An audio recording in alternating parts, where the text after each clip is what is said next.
So today on the show, I'm very excited to welcome Matt Pensinger, who is founder at Accelerate Advisors, which is a marketing consulting business he started in 2024 to help agencies acquire and expand business with leading brands with an emphasis on farming existing business in big accounts, which is a huge opportunity that we're going to dig into today. Prior to that, he was EVP at Jack Morton, which is part of Interpublic Group, where he worked with accounts like McDonald's, Diageo, P&G, and AbbVie out of their Chicago office. So Matt, great to have you on the show. Thanks, Dan. Great to be with you today. Appreciate it. Yeah, for sure. And we've all heard the stats, and we all kind of know them intuitively that closing business from an existing client, is much easier than other ways you get business, or with net new for that matter. So I guess my first question is, like, we know that, but yet it somehow feels like net new is the shiny object that gets way more attention, is kind of like the belle of the ball. Assuming you agree with that, why do you think that is? It's such an interesting topic, and it's something I've dove into pretty deeply, and as a part of my business, and something that I always was struck by in my agency days as well. I think there's a combination of factors, and probably like many things, some of them are rational, some of them are irrational and emotional in nature. I think this notion of we've got to build our portfolio, we need new logos, we're excited about the prospect of new relationships comes into play for agencies. They think about sort of building their portfolio on top of the foundation of existing accounts that they have, and that aspiration towards new. But it is really interesting because I feel like agencies tend to just over-index so much more on that new business development growth, the sort of net new client pursuit, versus investing in the current relationships. As you say, there's so much research out there around these stats. Just recently, I saw something that was based on some agency research and said that only 30% of agencies put an equal focus between client retention and new business growth. So 70% are tilted more towards new growth, and it's just so interesting to see that always continues to be sort of the leading approach for agencies. Yeah, for sure. And I think it's also interesting because, like, you can, depending on who you're selling to, if you're selling to smaller or medium-sized companies, this may not be applicable, but if you're selling to larger organizations, you can kind of also think of it as like one and the same. Like, net new growth could be a different sector or a different department or something like that, but you're coming in with way more trust. I guess to back up a little bit, would you mind talking a bit more about your background and kind of the work you were doing in the agency space and the work you're doing now on the consulting side? Sure. Yeah, so I really, in my whole career, always been in in marketing in one shape or form. I had a client side role for a number of years. Worked at General Motors in Detroit, and then ultimately transitioned to working in agencies. Worked at a Publicis Group agency for a number of years, and then, as you mentioned in the introduction, most recently was at Jack Morton for 13 years. And, I think I've always tried to have that balance of understanding the client side perspective and bringing that also into my work as an agency, to try to help agencies be better partners, be more thoughtful about the issues that brands are going through, and just what happens inside of a client organization, in both just getting marketing out the door, but also in how they work with agencies. And so in this time, since in 2024, setting up this consulting business, I've really tried to emphasize that aspect of taking a bit of what I've learned from really being on kind of both sides of the table, to help agencies to grow deeper relationships with brand side marketers, and think about how they approach it from a kind of structure and process perspective, but also just so much in just trying to help them with tools to craft better relationships. Yeah, that's great. And sort of being on both sides of the table and now kind of being more on the agency side, is there any major blind spot or spots plural that agencies have about what's going on the client side? One thing is I think that when you're an agency and let's say you have a single assignment, right? You have maybe a scope of work for a certain digital project, or you're, building a single creative campaign for one brand or something. I think what can happen is you just think that, that's the only thing going on for the client, for the marketer. And so when we bring them ideas or we bring them a new thing to invest in, it feels like it's really straightforward. Like this is we've modeled what the potential ROI is. We've shown what the impact can be in reaching consumers. Like just say yes. Like buy this idea or buy this initiative. And of course, the reality is those clients are juggling a million different things, and there are a lot of competing priorities for any kind of marketing investment. Also, too, there's never really any new money, right? So if they get to fund one thing, it means that they're taking funds away from something else. And so I think we kind of sometimes think it's, this should be more simple. Why are they having such a tough time making a decision? But there's so much more going on inside the walls of a client organization. And the fact that the client that we're interacting with typically has multiple people that they've got to bring things to get sign off or approval, even at senior levels. Maybe not, maybe not the CMO, but outside of that, there's typically multiple other stakeholders that they have to work with. So I think agencies kind of appreciating some of those dynamics more and thinking about that in the way that they work with clients is really important. Yeah, that makes a lot of sense, and definitely appreciate the competing priorities thing. I think the version of that we hear a lot is, hey, we have a friend who is a CMO, VP of marketing or whatever, and he will bounce around companies every 5 years and kind of take us with them. But then we also hear from the agencies on the other side of that problem where it's somebody else's friend, came into the spot and now we're getting axed. And that can be a really bad day when one of those accounts is like whatever, 20% plus revenue. So to hopefully bring this to a question, what are you seeing differently from the way that the better farming agencies are doing to ensure that they're on the positive end of those changes and not just kind of in this stormy sea of the ups and downs where the friends take them with them, as opposed to like an ingrained partner in one of these organizations? Yeah. Gosh, it's a big thing. And, I don't know that this will ever be, solved or rectified, definitively for any agency. And in my agency time, I've been on both sides of that scenario that you've described, certainly. I don't know that there's any perfect solution, but it does come back to, and these are things certainly that I know you talk about, Dan, is just this trust as the foundation. It's so critical, and I think it's easy to sort of gloss over and say, of course, it's trust and such, and that's really at the core. But I really think it is. It's trust and relationships at the end of the day. And maybe the added dimension I'd put on it in that scenario that you talk about a close relationship with a marketing executive is it's not just around building trust that you're going to be a good marketing partner and get good work out the door at the end of the day. It's also trust that you understand that person and sort of what they're up against and where they're trying to go. So there's sort of a business trust and a personal trust component. And I think sometimes, we focus on the business trust, like, hey, we understand their business. We know what they're trying to achieve in marketing. We understand their customer. And the solutions we bring are absolutely meeting the important elements of that equation. But there's also understanding the personal side of that, like what are their aspirations? Where are they trying to go? How does that marry up with what the business is trying to do, or where does it differ? And being a good agency partner is I think is being adept at being able to navigate both sides of that. Yeah, and I think it's interesting. I'm sure like a lot of people, a lot of agencies listening can sympathize. Like as you go deeper into those relationships and into these accounts, you sort of see like all of these businesses are, and to some degree, like garbage fires. Like there's just chaos within them. There's interpersonal conflict, and a lot of it's just because humans are messy. So of course businesses are messy.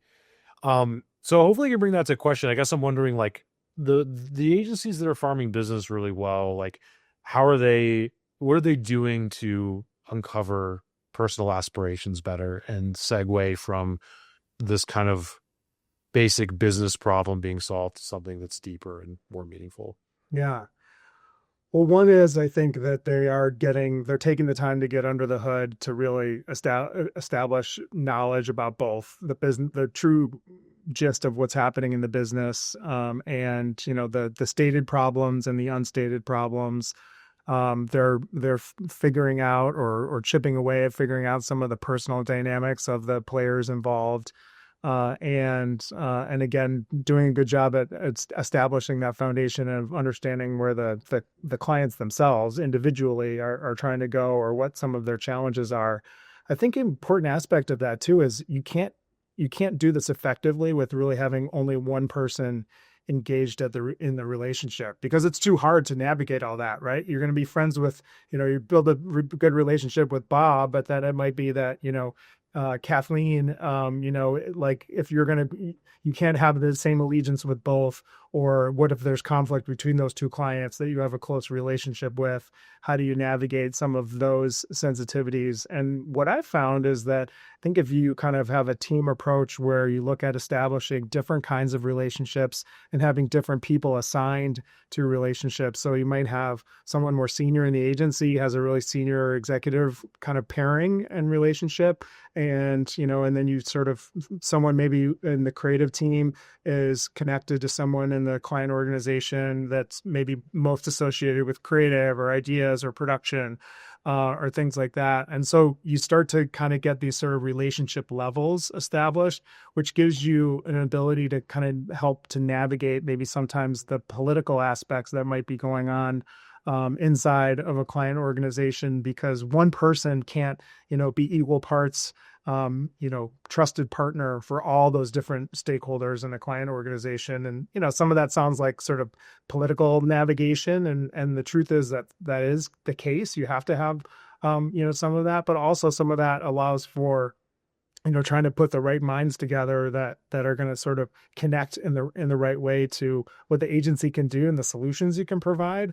But it'll also give you that, sort of personal rapport and trust building that's so critically important. Yeah, I think you hit on like a really interesting and thorny issue that I've thought about, and I don't really have a great solution to it. I'm gonna try to talk through it live. It may not make any sense, but so growing up, my dad was a lawyer, still is litigator, bankruptcy lawyer and that sort of thing. And there'd be situations where he was like literally assigned to the company, like his client was the organization, not individual people, and that's pretty common. But like it's sort of psychologically strange because you're like usually you're working with people. A corporation isn't a real person, but like literally that was the client, and there's huge legal implications behind that. So I've sort of thought about that from the context of an agency or a consultant, and there's lots of situations where I've talked to even owners and the people that run the agency, and I'm like, what you're doing is not good for the organization. Like if I'm hired by Acme LLC, like I have to tell you that what you're doing is not a good idea, or it is a good idea, or whatever the situation may be. But what's interesting is like, as an agency, if you do that, you could run afoul of the politics of the individuals that are paying your check. And then all of a sudden it's like you're getting caught up in the rope and all this junk versus like doing the thing that's effective, or else allowing the client to churn because they're not able to let you do it. Yeah. So I don't have a great question here. I guess just like, do you have any thoughts on that and how Yeah. yeah. I and I think this probably stems from my background and having, been a client and worked at a brand organization. I think the first allegiance for any agency has to be that you're looking out for the best interests of the company and the brand. That is absolutely paramount to any engagement. And really the most important.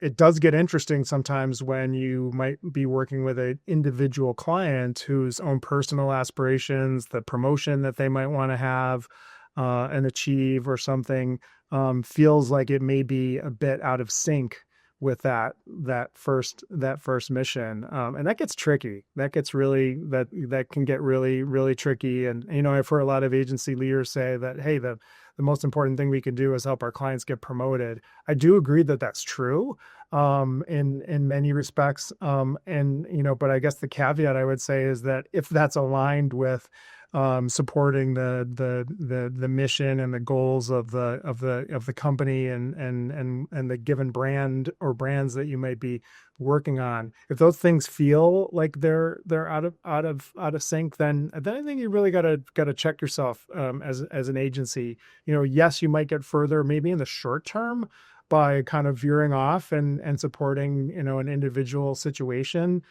for a given client. But I just don't think in the long game that is going to be anything beneficial to the future growth of the agency and the track record of success in if you get outside of alignment with where that brand and company are really trying to go.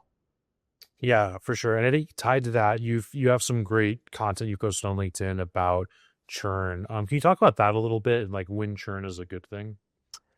Yeah. So sometimes it's a good thing if I think one is for agencies, it's hard to, um, part with a client. And we're sort of programmed to want to, keep a client at all costs, retain that business, have it, for the future. And then of course build new on top of it. But sometimes that, client, whether for any number of reasons, it may not be profitable. It may not be a positive relationship for the agency. It may not be sort of furthering the service offering that you're feel like you're best inclined to deliver. And so there's a number of reasons where you might want to have an agent, a client depart from that standpoint. All that being said, many times we lose clients for reasons where we wish we didn't, and we had them for the future.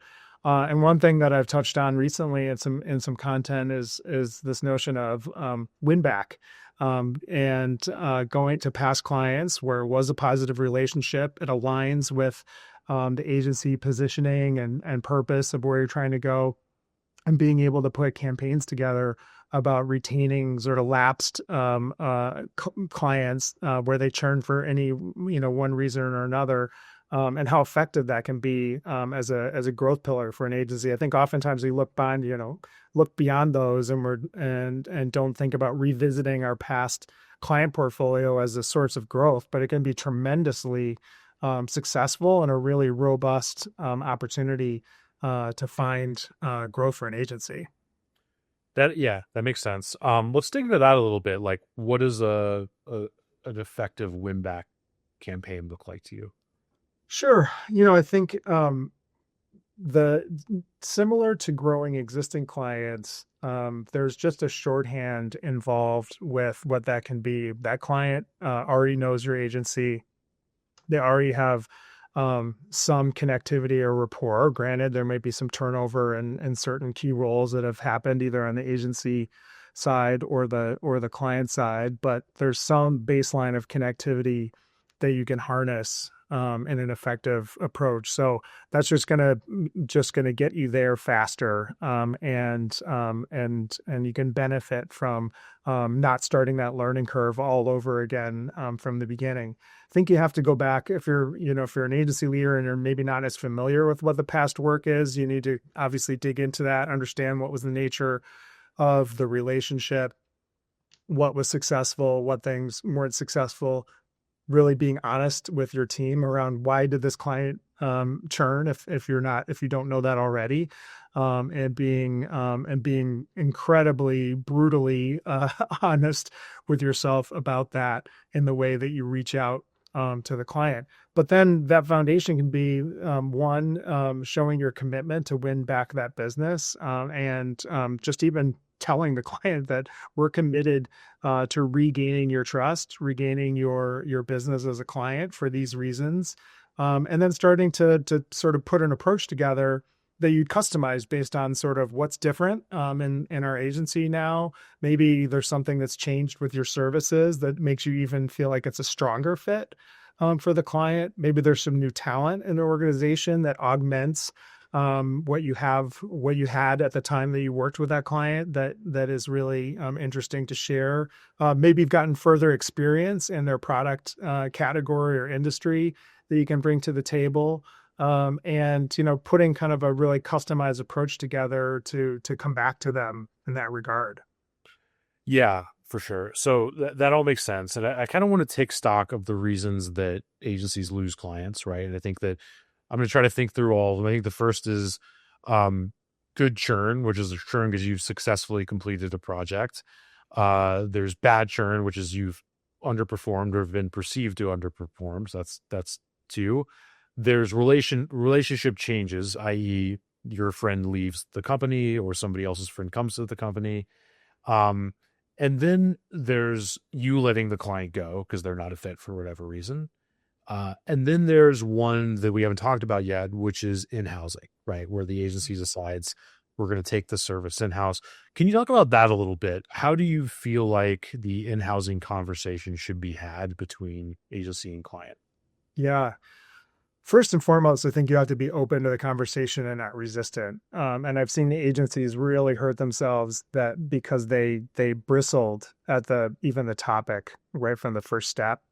And I think in today's marketplace, you have to accept the fact that there are absolutely some potential areas that a client should be very thoughtful about and what they might in-house. And there could be a number of good reasons to do that, whether that is for cost reasons, whether that's certain things about efficiency, and in certain categories. So number one is just being open to the dialogue, and this is in the category of where things get tough sometimes for an agency because you have to your best approach here, in my view, is that you're super pragmatic and a good partner to the client in giving a fair assessment around the things that you feel have a compelling reason to maybe stay in the agency services and in the agency scope of work, and the things that, what, client, that makes a ton of sense for you to bring that in-house for these reasons, and we're here to support you in that process. Maybe there's a way that you can support the transition. Maybe there's a way you can support getting an in-house team up and running in a certain area that you were supporting before. But I think it kind of goes in the, if you're doing the best thing for the client, the brand, and that really is your motivation, that you can get to good outcomes, one way or the other. Hopefully that doesn't mean that you fully replace yourself with the entire assignment going inside and being in-house, although at times it may. And I think, again, just being really, really honest about the value proposition there is super important. Yeah, for sure. And are you finding that the in-housing conversations are happening more often and sooner than they used to because of stuff like AI or just more direct and indirect competition or whatever that might be? And I'm definitely seeing that, but I'm curious. Yeah, I think it definitely is. I think and we've seen a few waves of this over the years, but I think certainly right now, it is way more consistent and something that is definitely happening earlier. Although I will say I've also seen some instances where clients have taken a certain function in-house and realized that actually, you know what, in the end of the day, that wasn't maybe the best thing for them to have managed and owned by an in-house team. So I do think there's sometimes things that go both ways in that direction. But I think the sort of definitive nature of more and more clients having in-house marketing functions absolutely is the case, happening much more frequently. I think in the past it was like, a smaller percentage of clients had in-house teams. Now, I mean, any agency stepping into engagement, I think your assumption should be that there's an in-house component in the marketing ecosystem of that client, and that you're going to need to play within that kind of structure. Right. And that things could change quickly in terms of brands being able to in-house stuff that they might not have thought of in-housing before. Right. So I think that Yeah, they could. Yeah. And I think, and I mean, we're always trying to sort of ascertain, what's the state of the economy, and if there's, when we go into recession periods, what I've seen in the past is some of those in-house functions, clients make tough decisions around those things. So they realize, well, at our core, we're a manufacturer of certain thing, and having this marketing discipline, in-house in a time of tough moments in the business, may change some of the calculus involved in that. So I think we're still probably in a place where over time there may be some ebbs and flows there, but given technology, given AI, given the massive amount of content that any marketing organization needs to create, I think it's absolutely super valid and true that there are in-house components that make a ton of sense to be in place for any effective marketer. Right. Yeah, that makes sense. One thing that I was sort of hashing out before the interview is the idea of like hard asks and easy asks, where I remember when I was selling into enterprise accounts, and I'm trying to think of good examples, so I'm kind of just making them up, but they're based on reality. There would be things that we thought would be hard for clients to do that we would rarely, if ever, ask. Like, for example, can we get an intro to this other department or something like that? And then there are also things that we thought would be easy that turned out to be very hard. Like, hey, you're already paying all this for this video project or whatever. There's a nominal amount of money that would allow us to like do all these other things for you. And then it would be like pulling teeth. And then as you learn more and you get further into the account, you find out why. And it's like, we have these budgetary restraints where we can't do this, even though it's a small amount of money, we can't do it. But it's literally like no problem at all for me to introduce you to this other department. And that's just like one of many examples. So if that question makes sense, I'd love to hear, like, are there any versions of that that stand out to you? Are there any like of this sort of head trash that holds agencies back, or lack of, or ignorance for that matter? Yeah.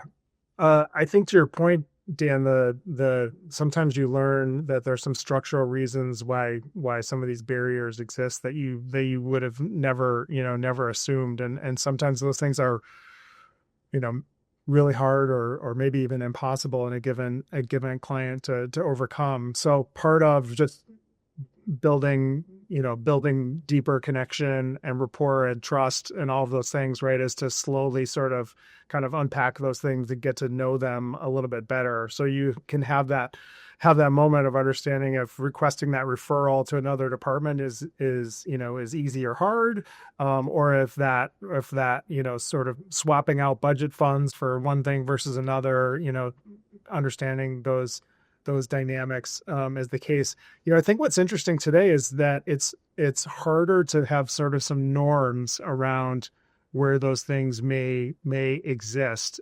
So the potential landmines, are not as predictable as they were, and I think it's because so companies are just so different. The way they're allocating funds is so different. Even the kind of structural marketing budgets, I think the way they're organized and things are different. What I hear from clients today versus what was my experience of being at a place like General Motors around even just kind of marketing budget structuring tends to be so different. So I actually find that it's almost tougher to understand exactly where those kind of patterns or norms exist today, because there's just so much variation in client organizations.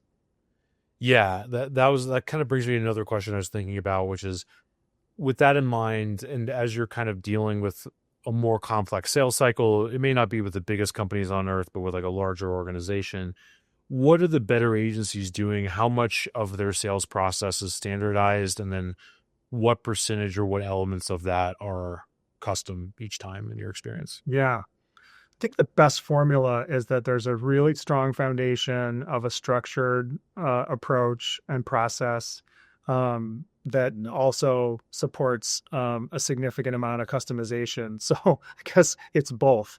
I think, having a really disciplined process, but also having some freedom for that to be customized along the way is really essential. I think there's some real norms around understanding decision makers, understanding process, understanding kind of, in a competitive situation for a new business assignment, what you're up against, is the incumbent involved? What's the playing field of other agencies?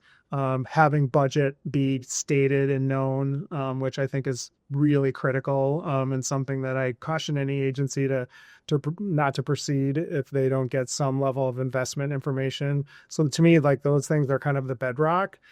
And then I think the pieces that you customize on top is you've got to just go super deep on understanding the people, understanding the relationship dynamics. I'm spending a lot of time on what I would call the pitch strategy, which is very different than the business strategy for the client.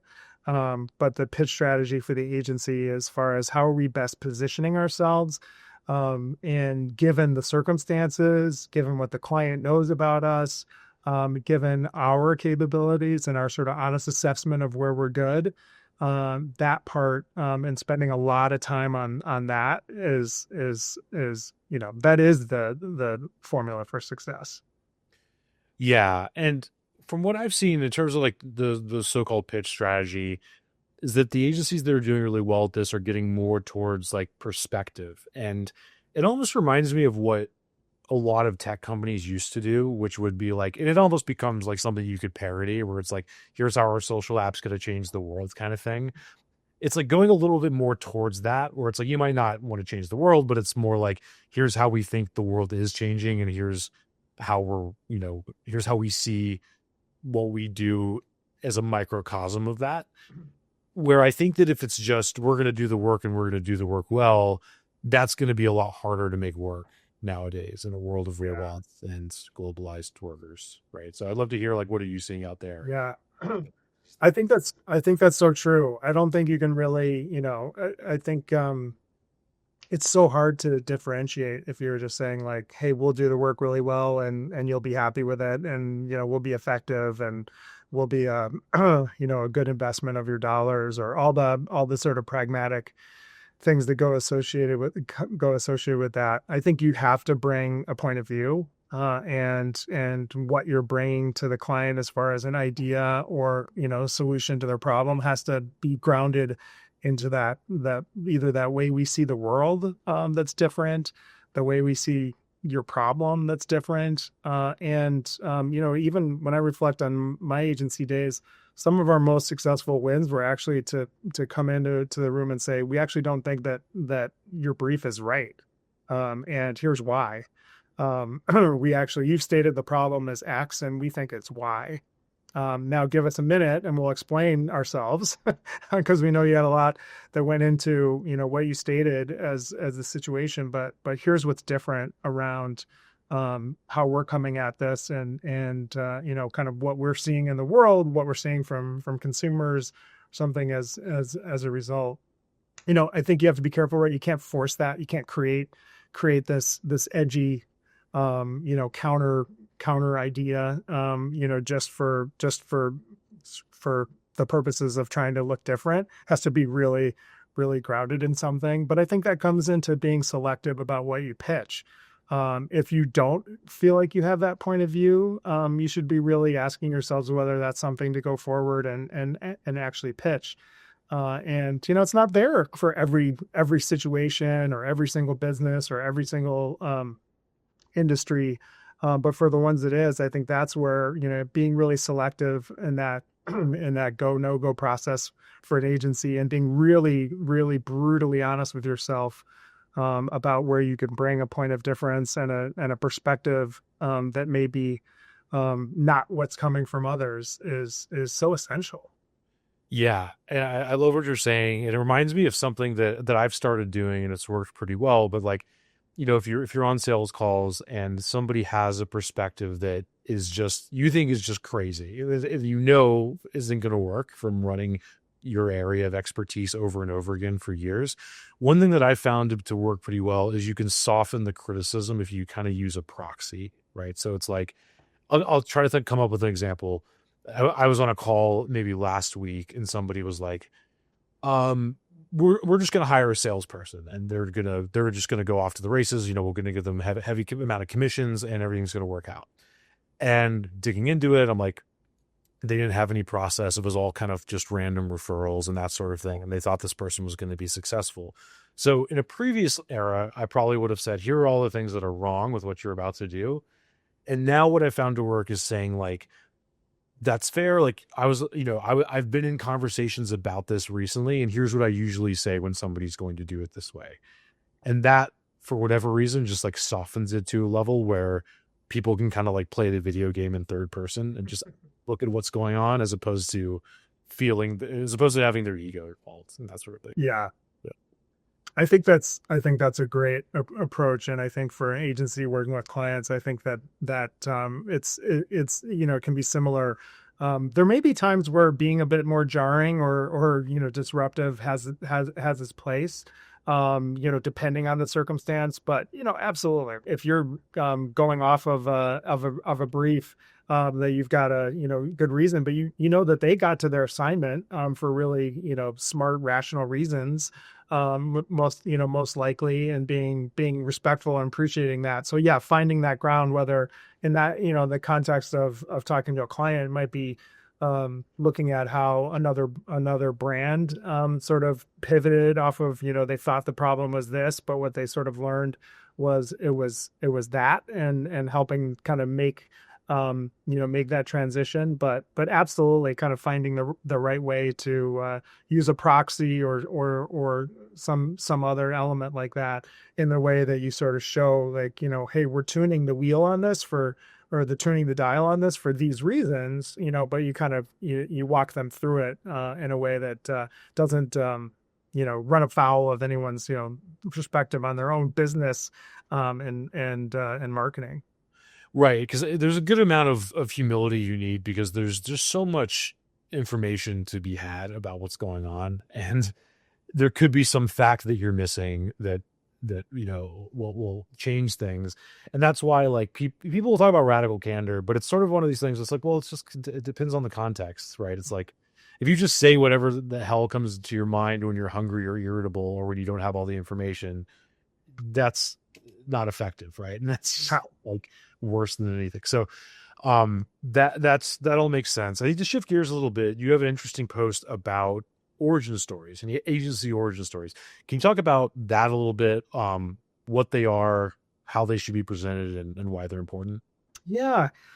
It's funny because I think that we've been conditioned as agencies so much of the time that, we got to get right to the sort of brass tacks of capabilities. We don't want to waste the client's time.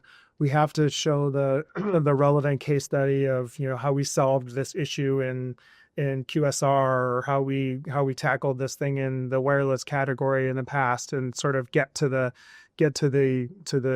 rational reasons. And oddly enough, in talking to agencies and been in this role where I've looked at a bunch of capabilities presentations and things, sort of like they've almost felt like they had to sort of sand down the sharp edges and sort of get to the sort of pragmatic reasons of why you might choose us, and in doing so lost a little bit of the edge and the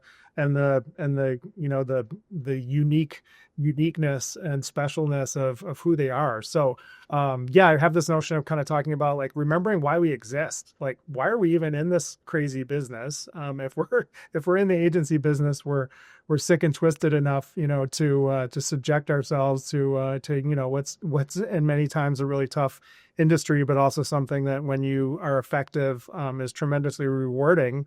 And being able to talk about that and not feeling like you have to sort of bury your origin story because of this sensitivity that, hey, we're on a Zoom with a client, we've got probably 10 minutes of their attention, and we've got to get right to the smart reasons. So, sometimes, agencies like, why do you have that name? It could be something about that. It could be, why did you found it with two other partners? What was the thing in the business that you saw differently that made you think that starting an agency and that you had a unique proposition for what you offer? And it feels like that should be such an obvious thing that any agency will always convey. But I just found that it feels like it's been sort of the pressure feels to like push that to the back. a little bit. So yeah, I've been just talking to agencies about like bring that out, right? But you have to put it in context. I think the notion of it's got to be in context of like why is that meaningful to the client?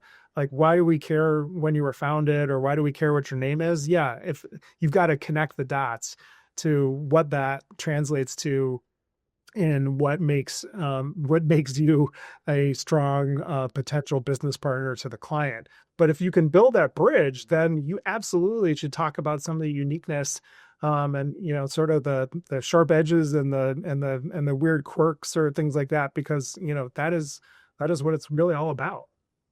Yeah, it's interesting because I think that I see a lot of agencies kind of like applying the right information at the wrong time, sort of, where I see this playing out a lot of different ways. But it's like one of the best pieces of advice I've gotten is like one of the worst things you can do is like apply the right lesson at the wrong time. I'll hopefully give an example that'll make sense. I think where I see this a lot of the time is agencies will do the quirky, let me show you everything under the kimono at the top of the funnel before anybody cares about that, right? So it's like you're selling to the VP of marketing at a large manufacturing organization. That person needs to have their pain addressed and needs to understand like why they should trust you very, very quickly. But then once they're later in the funnel, then that's when all of the other stuff that most of the competitors aren't doing about here's why we do what we do, here's the trials and tribulations and stuff we've been through. That's when they're going to read that stuff. That's when they want to read that stuff, right? Because you have their attention now. But often I see it in reverse order, and I'll see like top of funnel agency ads that's like, here's us with the dogs at work playing around, and it's like nobody cares about this stuff. Yeah. Gosh, that's such a great point, Dan. I think that's exactly it. Is you've got to, you got to get in the consideration set first, and that's going to come from probably a little bit more of the true depth of showing some experience, some capability, relevance in their industry, and things like that. But then once you're on the list, once you've already proven yourself as yes, we have the capabilities, we've got the chops, we have the expertise to be considered. Then I think deeper into the process, it's some of that uniqueness that is where you dial it up, because that is a stronger selling proposition. But I think you're right, and it's interesting, like agency social presence as an example, right? Is oftentimes like it's a lot of things are posted about the culture and the team and yes, we took the dogs to the park on Tuesday, or things that aren't going to get that might be appealing to potential talent, but it's not going to be meaningful at all to a prospective client. So I think that's such a great point about you've got to. And it is maybe a little bit of kind of reversing sort of that approach from what you might be normally inclined. Like we got to start with kind of this uniqueness factor, and then we'll sort of build rational business story later. It's absolutely the opposite for getting on a client's list as an agency partner, in my view. Right. It's to sum it up, it's almost like at the top of the funnel, you need to focus on second person, and then you can kind of gradually make it first person to Yeah. some degree. Yeah. But most agencies do the opposite. They start with first person. Here is what we do. Here is what we're about, and then try to go the other way. Here is what we're going to build custom for you. Once it gets more and more consultative, the reality is both things are weaved throughout the process, but that's the simplification. I think that's right. Yeah. And it's again, I think, and this is a little bit where, that uniqueness factor, I think had been sort of buried a bit, was, don't make it about you. Don't talk about you, talk about them, talk about the client, talk about their business, talk about their situation. And I think that's absolutely true. But again, it's not 100% true at every stage in the process. So again, that's the only way that you're going to qualify yourself to be in the consideration set. But then I think as you go further, then, okay, so we have the credentials. Now let's talk about what's the uniqueness about kind of who we are, why we exist, how we see the world. That's still going to be very connected to solving your business problem, but having that sort of come to the fore as you go through the process. Yeah, that makes a lot of sense. Getting towards the end of our time, Matt, I guess, is there any trend, or it doesn't have to be a trend, anything that you're kind of keeping your eye on that you're excited about that you think more agencies should be focusing on? Yeah, I'm so bullish on on agency business and what that can be to clients. And I feel like we're at a time where it's been just kind of beaten up a little bit. I think there's a lot of maybe I'm over indexing on reading too much LinkedIn, but there was a lot of a lot of negativity in what's wrong with the industry and what's wrong with with how we're pricing, what's wrong with how we're positioning ourselves, what's wrong about the way that clients look at agencies. The flip side is there's so much potential, and I think the sort of the unlocking of a really compelling creative idea and what that can mean for business is so strong. So I'm pretty I find like we're kind of in this sort of choppy period where some agencies are having a really tough go and some are doing really well. But I think that potential of kind of getting that foundation correct, getting your story straight, all those things, and sort of then what that can be as a propellant to take you forward. We're certainly at a time where there's so much. I mean, you said this earlier, right? Like, in a daily, you and I have been like, not monitoring new developments in AI for the last 30 minutes as we've been talking. So we're probably behind, right? So I think, there's this pressure of how to build compelling marketing in a time where, on a weekly basis, there's so much new and changing. But I think that's where agencies' strengths are. They've always been such great navigators of kind of the unknown and the new things and change. So I'm just really excited about kind of where the business can go in that regard. And it's also too where I'm bullish on this notion of doing more with existing clients instead of kind of putting them wrapping them up in bubble wrap and saying like, we're never going to bring them a new idea now that they're a client. We're versus when they were a prospect, we were showering them with ideas and thinking. I think that potential to really like drive business business partnership at a deeper level, it's just super, super strong. And again, it kind of gets buried in the cliches of partnership and what does that really mean and what we're really talking about. But it's really like this potential of a new level of collaboration at a deeper level and at a more transparent level between brands and agencies that I think just has so much potential. Yeah, I definitely agree. And I think that there's a lot of opportunity for agencies to help brands navigate all the weird stuff that's coming down the pipe, right? I think that this is a whole other episode, and I hope they get somebody on that can speak knowledgeably about it. But we're paying so much attention to AI, as we should. But I think the other thing that's coming up is the rise of GLP-1s, right, and Ozempic, and these sorts of pharmaceuticals that are going to completely drastically change impulse control for like a big percentage of the population.